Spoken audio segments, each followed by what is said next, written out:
শুরু। তো বন্ধুরা এই যে এক এক করে আমার সবগুলো পট ধোয়া হয়ে গেল। এই দেখতে পাচ্ছ এই জায়গায় সবগুলো পট ধুয়ে রাখছি, আর বাকি দুইটা পট আছে সেই দুটো মনে করে ভালো করে ধুইয়া তারপরে করলাম। এই যে দেখতে একটা পটগুলো মরা ধুইলাম। তো এই যে ছাপাগুলা নিচে রাখলাম, কারণ ছাপাগুলো যদি একসাথে না রাখি তাহলে আবার উলট পালট হয়ে যায়। তো আমার পটগুলো ধোয়া হয়ে গেল। তো দেখতে পাচ্ছ পটগুলো ধোয়া শেষে তারপর আমার জামাই কিন্তু ভ্যাকসিন আনতে গেছে।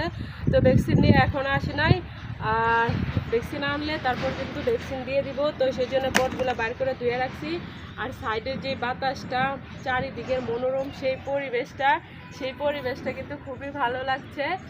আর এই বাতাসগুলো কিন্তু সে অসাধারণ লাগছে। আর বাড়িতে থাকলে কিন্তু এই হাওয়াটা খাইতে পারি না, অনেক গরম লাগে বাড়িতে। তো এই ফার্মে আসার পর কিন্তু খুবই বাতাস লাগছে আর অনেক ভালো লাগছে। তো ভিডিওটা কেমন হয়েছে অবশ্যই সবাই কমেন্ট করে জানাবা। আবার চলে আসবো নতুন কোনো ভিডিও নিয়ে তোমাদের সঙ্গে শেয়ার করতে। সেই পর্যন্ত সবাই ভালো থেকো, সুস্থ থেকো। ধন্যবাদ সবাইকে, টাটা।